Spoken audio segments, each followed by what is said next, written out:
my God! Ang fresh ko ngayon.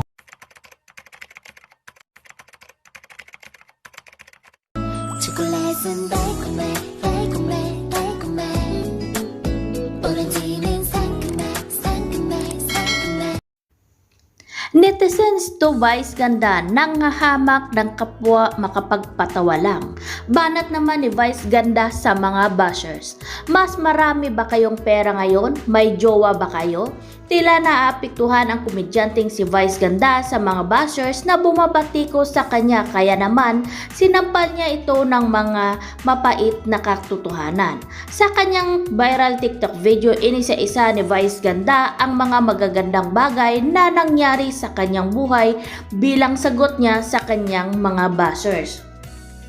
Sabi ni Vice Ganda, "Oh my God, fresh ako ngayon. And I realize, ang laki pala talaga ng na-improve ng itsura ko kumpara dati, no? Wow! And I also realize, upon checking my checkbook, mas marami pala akong pera ngayon. Mas yumaman pala ako this year.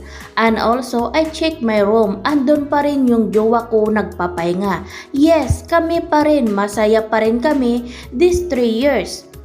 And earlier, I also check on my mom. Sobra niyang happy kasi kagagaling lang namin sa Amerika. And sobra raw siya nag-i-enjoy kaya saya-saya niya. And also I check from my handler, may mga bago pala akong awards. Oh my gosh, ang dami ko palang achievement. Now I wanna check on my bashers. How are you guys? Mas marami ba kayong pera ngayon? Mas maganda ba kayo kaysa dati? May jowa ba kayo? Masaya ba kayo? Kamusta nanay nyo? Pamilya nyo? Okay ba kayo? May mga bago ba kayong achievement? Ha? Hindi? Shit, ang lungkot nun ha? Nakakaloka, hindi, ang sad. Kaya doon muna na nga tayo sa simbahan, utos niya sa driver niya. Ipagdadasal ko lang ang mga bashers ko para umasinso naman. Andito naman panoorin natin ang kanyang video sa kanyang TikTok viral. Oh my God! Ang fresh ko ngayon. And I realized, ang laki pala talaga ng in-improve ng itsura ko kumpara dati, no? Diba?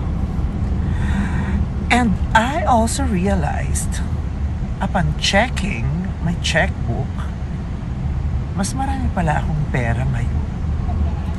Mas yumaman pala ako this year. And also, I checked my room. Nandun pa rin yung jowa ko. Nagpapahinga. Yes, kami pa rin. Masaya pa rin kami. 3 years na. And earlier, I also checked on my mom. Sabi ng nanay ko, sobra daw siyang happy kasi kagagaling lang namin sa Amerika.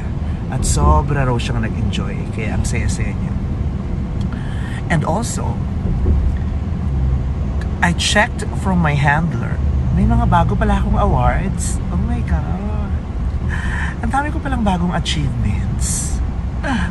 Now, I wanna check on my bashers. How are you guys? Mas marami ba kayong pera ngayon? Mas maganda ba kayo ngayon kaysa dati? May jowa ba kayo? Masaya ba kayo? Kamusta yung nanay nyo, ang pamilya nyo? Okay ba kayo? May mga bago ba kayong achievements? And yumaman ba kayo? Ha? Hindi! Shit! Ang lungkot nun ah. Nakakaloka, hindi. Ang sad. Kuya, daan nga muna tayo sa simbahan. Ipagdadasal ko lang yung mga bashers ko. Sige po. Para umasenso naman. Kawawa.